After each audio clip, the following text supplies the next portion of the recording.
Gives me pleasure now to take our wave to the island of Sri Lanka to welcome our second keynote speaker, Mrs. Lakmini Wijesundera. Mrs. Lakmini, are you here with us? Yes, I am. Thank you. Oh, wonderful. Welcome, ma'am. I'm going to quickly say a few words about Mrs. Lakmini. Let me see. Right. So she is the co-founder and CEO of IronOne Technologies and Board PAC. She's a Sri Lankan technology entrepreneur who focuses on making Sri Lankan technology products gain global brand recognition. She strives to bring the next wave of unicorns and Forbes-ranked companies from countries such as Sri Lanka, which have natural technology innovation talent that is not tapped to its fullest potential. She heads the IronOne Technology and Board PAC, which were both recognized as award winners for camaraderie and awarded as one of the top 25 places to work in. Oh, wow, that deserves an applause. One of the top 25 places to work in Sri Lanka in 2020 by Great Place to Work Sri Lanka. She has a wealth of experience in leading global competitive expansion in enterprise solutions. She has won several accolades, but the one that I really want to mention is where she was awarded the Women Leadership Award at Asia's IT's Excellence Awards. Congratulations to you, Lakmini. Before you share your story or your presentation with us, I would like to give you the opportunity for you to share with us who you are. Over to you. So absolutely, it's wonderful to be part of this occasion. I've been really excited, and I've got to know this organization recently. I wish to thank Ingun and also our wonderful country ambassador Nilani Seniviratna for inviting me. I mean, it's really a pleasure. And so my presentation actually talks a little bit about me and what I've done and the risks I took to get here. So maybe I'll jump into that straight away, because that might cover that anyway, if that's okay. Yes, that's okay, ma'am.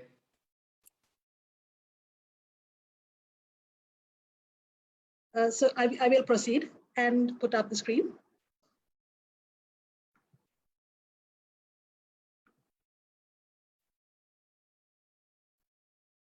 I hope everybody sees a little deck that I've put to guide me through this 15 minutes that I'm having with you all. So again, it's really a pleasure. And so I truly believe that the biggest risk that we take is not actually taking risks. And the previous speakers resonated this about how everything we do is really taking the boundary further.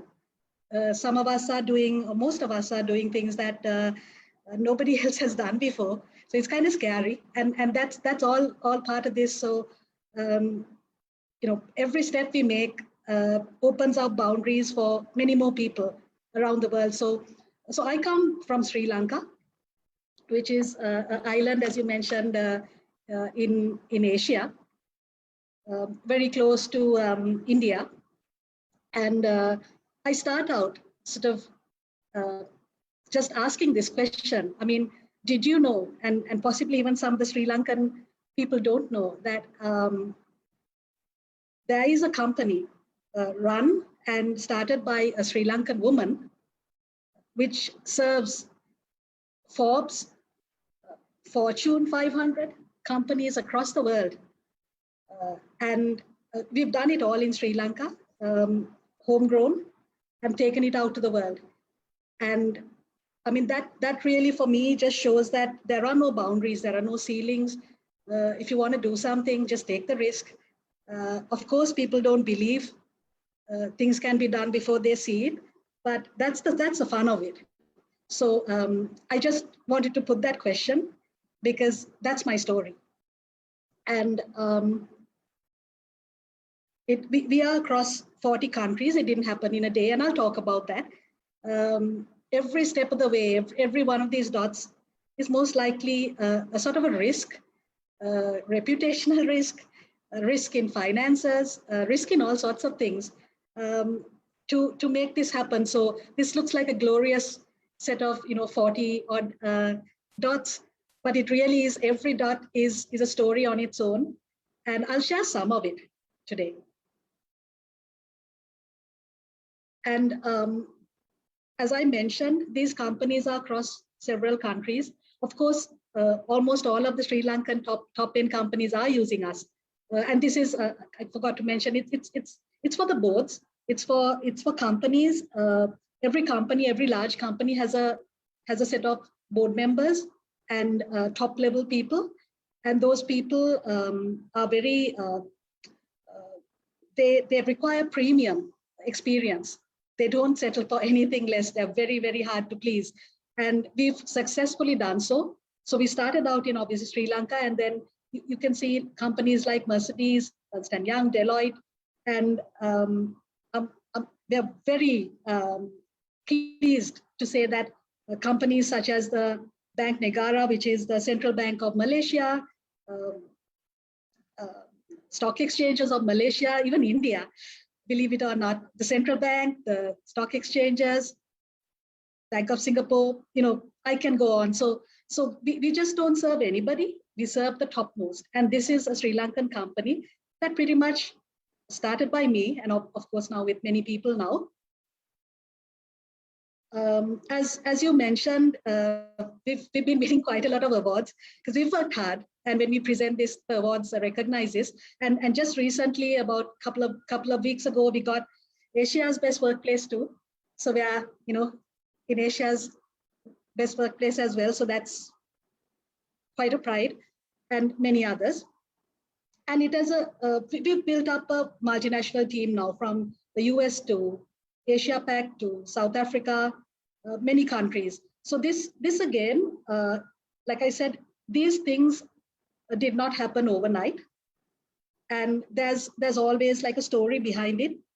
But I truly believe from day one, I believe that if we set our mind to something, and if we didn't listen to the buzz out there, it can be done. It's only the buzz out there that blocks us and makes us think we can't do it. So none of this would be possible if a risk wasn't taken at every point. So I start out at the beginning. So when I started out, apart from having some kind of passion and something inside me saying, I got to do something like that impacts worldwide and not just Sri Lanka. I obviously loved maths, and computer science was my thing. It was a natural thing, and I had to do something I knew. So that's why software. And when I came back after my studies, for about 3, 4, 5 years, I worked in 2 companies in Sri Lanka, in Colombo, gathered some confidence, some understanding of the world, so to say. And then I always wanted to start on my own. But I was so fearful. I did not know finance. I wasn't really good with people, I thought. I don't know, maybe I'm not still, but that's something. And so I was obviously fearful. And I hear a lot of younger women, not only women and men, have the same fear now of asking me, how did you start? And actually, that's really a big point. Just starting is one of the biggest hurdles, because all of us, 80% of us I speak with, have ideas of starting something. They've got brilliant ideas, and some of them are really great if they're activated. But the problem is the start. So in my case too, it took about 2 years. I used to ask a lot of my friends. So I've got my dog here coming and disturbing me. Sorry about that. I kept asking my friends to get reassurance. And as you can see, this picture talks about trying again and trying again. It is because it was really like that.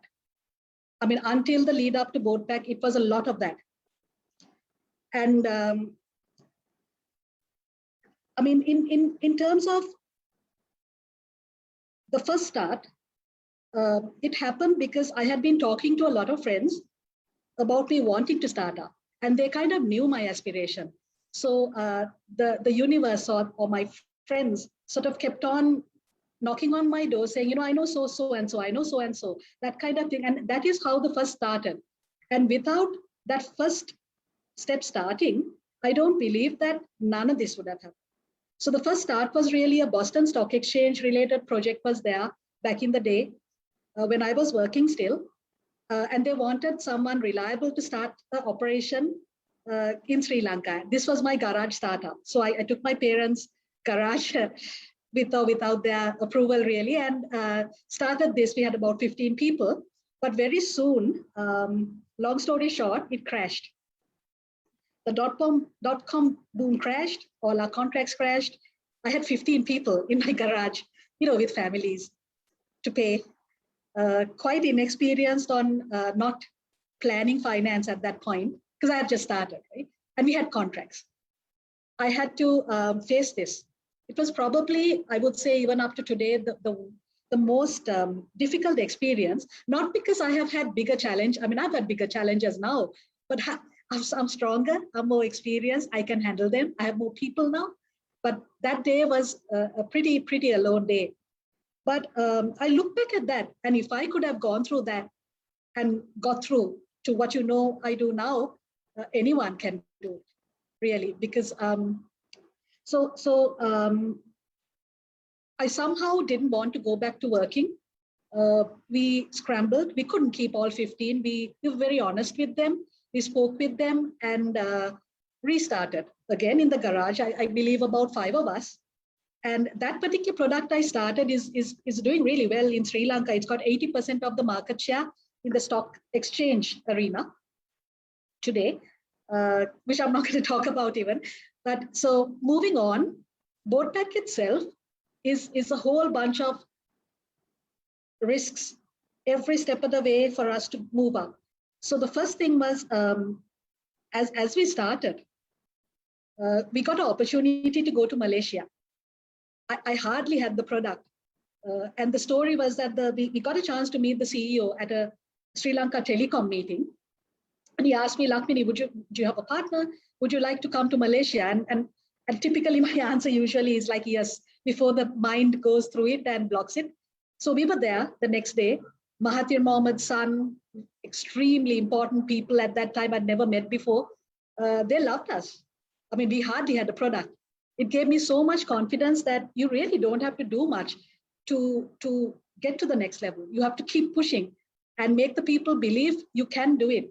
So similarly, so many experiences.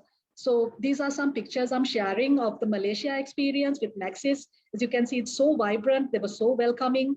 Again, these are very nice pictures of the nice times, but it's a lot of tough times to get through to this, which I cannot elaborate today with lack of time. But then before long, we opened up Africa.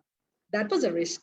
I mean, we hardly had funding at that point, but again, it was through a contact and we did so. And I'm really glad it's one of our biggest markets. We're doing really well. As you can see, Vodacom came in. It took me 3 years to take that risk into something that's positive. As you mentioned, the Ernst & Young, that just opened up global networks. It was a little premature for me because I wasn't ready. And when it had global networks, I got distracted. I wanted to go everywhere. So that risk was a little too much, and it actually maybe hampered some of my progress. But again, it's about us. So this is actually some wonderful people I met in Monaco at the Ernst & Young main awards, where we were actually one of the vendors. They selected us as a vendor, BoardPack, to incredible. And so the story really goes to being able to also say no. It's a really tough thing when we are growing and so many opportunities come to us, we can get distracted with all sorts of opportunities and end up not doing what we have to. So that's kind of my phase now, to be very focused, not really letting go of those opportunities, but placing them in a line so that we don't exhaust ourselves and not do anything. And this is a picture of my office in Colombo. As you can see, Colombo is one of the most beautiful cities, and that's showing the port city and the Indian Ocean over there. That's a real picture from my boardroom over there in office. And so that again, so the risks I believe had to be moderated and carefully managed as we grew, because taking too much risk at a certain point kind of crashes us in terms of my business. Again, this is showing, so we were very confident and we set up governance, professional certification, which was taken up so well. This says 200, but we've surpassed it some time ago. And we have people across the world who are certified, and they put us in LinkedIn and things like that as a certification, like right up there with their other certifications. And it gives us a lot of pride. So overall, coming towards the end of my presentation, we are going towards the goal of being a $1 billion company. Sometimes when I say this in Sri Lanka, not only in Sri Lanka, some people think, is that possible for a Sri Lankan company? Is that possible for, I mean, you look at me, I look like a timid girl or something. But the fact is, we are on our track, and we make people believe it, and it's happening. And wherever we've gone, we've not been second to anybody in global board management. And that's what's going to be done around the world as we grow. And within 5 years, I'd love to come back to you, one of your forums, and tell you the story of how we made it as a surpassed $1 billion company. And I mean, that's really my story. And I was told that there's like a question and answer session later, and I'd love to answer anybody's questions if they'd like to. I hope I've met with my time. And is that? Mrs. Lakmini, that is the most awesome story. Awesome story that we've had. Thank you so much. I believe, and I see Gita has also commented to that, we are going to see you here in less than 5 years. And my God, those yes. $1 billion, you are going to make in less than that time, because remember, when women come together and when women start looking at their own businesses and their own strategies, and they look at your company and they say, we want to work and partner with this company, that's where the billions are going to come from. This has been such a powerful session. Thank you so much for your time, and thank you to your dog for joining us as well. Yeah, it's disturbed me quite a bit. I kept the closed doors, but he's opened it and come in. Sorry about that. It's because he or she could feel the energy of these women from across the world, and wanted to be part of this. So audience, I can see your comments. Everybody is just so impressed, with our 2 presentations that we've had. Tato, do you want to come on video? And we're going to do a quick, question and answer. If you have any, questions that you would like to pose either to Mrs. Lakmini or to Mrs. Jang, please type them in the chat box, and then we will, allow them to be able to respond. But Tato, what do you think? I mean, our country is featured, Vodacom is featured. I'm going to tell my Vodacom friends that I love seeing South Africa everywhere. So, about Debello, I must say that I literally have goosebumps. I literally do, from both the speakers, right? From Mrs. Jang and from Lakmini. Looking at, for me, it's a continuum of the incredible power of women. When we look at Mrs. Yang, the hardships that she had as a single mother, having to be disgraced, having to be sidelined at family events just because she's a single mother, and all the hardships that she's going through in her country. It is pain it is heart-wrenching to see that, especially for me as a single mother as well. I can so relate with this, and I'm just imagining what I would do if I had those challenges. And then to the other side, of Lakmini, where she started in the garage, from the garage to the billion-dollar company. I mean, what is that? Is just mind-blowing, right? So I literally have, goosebumps, and I want to give an opportunity. I see Ingun has got her hand, but for me, this is just testimony and evidence of the incredible power and that feminine energy that we speak about, that authentic feminine energy of women. And that is what we are about here at Female Wave of Change. It is to unlock and ignite that power that you are feeling inside of you, bring it to the forth, bring it to the universe, and let the universe carry it through. Ingun, you've got a comment, question? And I'm going to look to the chat box as well for other comments. We've got a few minutes for that. Yes, thank you, Tato. And really my deep respect for both ladies, because it's amazing. And the stories are so different, but on the other hand, they're so the same. And that is fantastic to see. I do have a question to Lakmini. And I know building an organization like Female Wave of Change, that's a whole other scale, what we're talking about. But people, they come to me and ask me the question, so what kind of plan, what kind of business plan did you have in the beginning? And I said, well, if I really had a business plan, it would never have become as big as it is now. So how about you? How did can you just make your dreams bigger and your plans bigger on the way? But it doesn't start when you are in your garage. You don't see this 1 billion company, do you? No. So you're right. It's all based on experience, and experience expands based on people you meet and people you have to interact with, and they expand your universe. So we can't articulate. I mean, we all want to do big things as children. We want to be this something great, but that's not articulated, and we don't know what it is. So you're quite right. When starting out, I didn't want to be that forever. That's all I knew. So we keep searching. We're curious, and we try to find people who motivate us and inspire us, and we kind of become like them. So I hope that answer. I did not have a business plan when I started. Hey.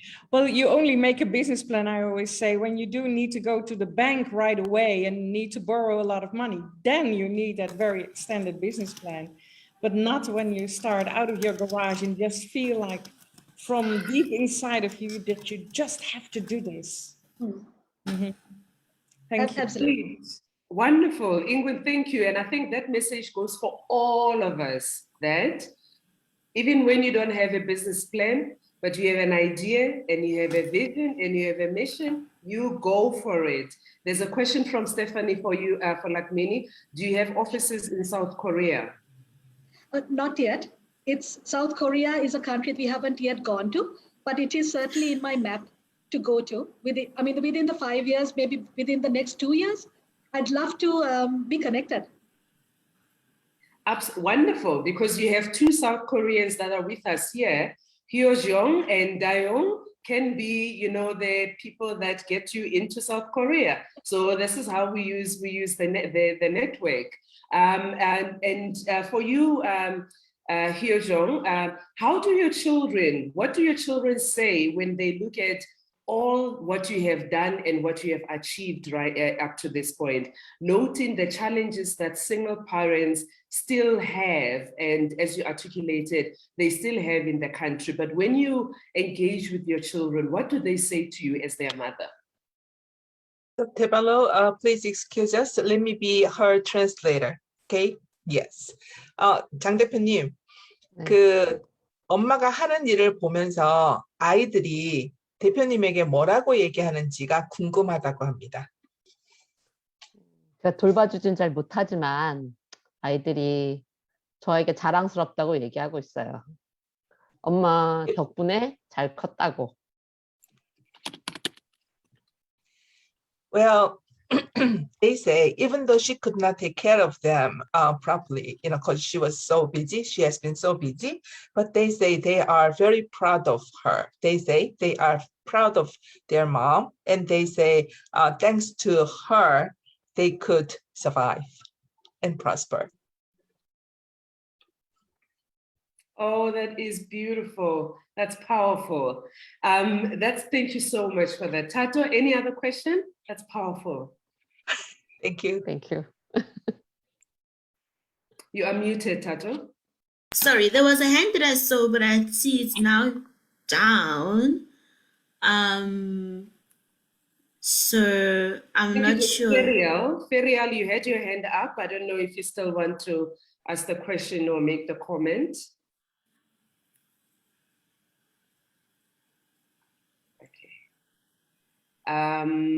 If they're not coming up, let's quickly look at this one. Gita says, she would have asked the question to Lakmini, what fuels the fire in your eyes? Oh gosh, I think there's an inner, I'm built to thrive on pushing always, never to be, I'm never happy when things are comfortable. And sometimes people in the company find it quite difficult for me because as soon as things are getting like really nice, I break it. But that's how we grow. So I don't know what it is. I'm built that way in every sense of my life. And I think lots of entrepreneurs do have that. I hope that answers that question. Oh, definitely. I think it does. And I mean, obviously, you continue to have that fire, and when things get comfortable, you move on onto something else. And I suppose for all of us here, there's also the element that being a woman, when that happens and you're saying to everybody, we are moving on to the next level. I suppose people that work with you have now realized that this is the leader that we have, whether you would have been a woman or a man, but they just know that this is the leader that you are, correct? Yes. Wow. There's a last question from Muriel to Lakmini again. What was your experience raising funds as a woman? Okay, so very interesting question. So I obviously I had to start investing. So initially we did talk to some people who were doing funding, but at that point I felt a little uncomfortable that it was a little too early. So we went out and got funding from banks. So I've fueled this so far with loans. And as we speak now, I have realized that we have to get tremendous funding for my $1 billion plan. It is not possible to grow organically. And we're out there talking to funding people. And I've decided to be bold. I've decided to be, so we haven't yet secured the funding, but I'm pretty confident we are going to do it. My model is that we're going to be bold and try to get people who will believe in us that we can achieve this. And if they don't, I mean, literally, that's not the right funder.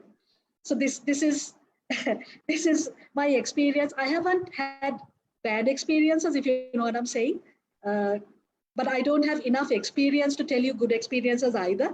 But I strongly do believe that confidence plays a big role. And it took me a while because I was setting up smaller plans in the last couple of months. And we've now gone in for this funding round. And we've decided to go bold. I've decided to go bold. And just, so I don't know whether that explains it. I do have some advice to parties that start.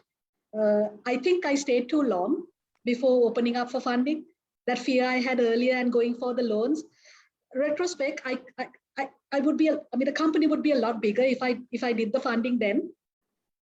And maybe we were, you know, and also COVID created uncertainty a lot in lots of companies, and we couldn't grow the last 2 years the way we wanted to. So in that respect, I would advise, like, I mean, anyone, and especially females, to just go out there, put your plan and stand steady And if you're steady, the people, because obviously the people who are going to fund you, it's their money and they want to see someone confident taking their money and doing something. I have no experience to say this, but I kind of feel that man or woman, if they're standing confidently, they could break that myth or barrier of someone thinking, oh, this is a woman or this is a man, because I've always gone into meetings and many of these early wins have been mine. And I've been a lot younger as well, more timid than this even. And they've believed in me and they've taken it. So I don't really put a filter saying, oh, I'm a woman, now they're going to be treating me differently. I just go out there. I've got a good product. I can speak well. I can get this done. Wow. And if they miss it, that's their problem. So I have that. Wow. Yeah, so I'm going to stop there really. Yeah. So, oh, that's awesome. That's awesome. But as most of you, in fact, all of you know, I am a crypto enthusiast, and I'm just saying, if all of us had bought a couple of coins, we can get you that billion. So let's look at the crypto world and see how we help you to get that billion. Ladies and gentlemen, thank you so much for that Q&A. And I think we got some awesome responses and input from both our keynote speakers, to Mrs. Shang and to Mrs. Lakmini. Thank you so much for being with us this morning. We hope that you'll be able to join us, for most of the day, if not for the rest of the day.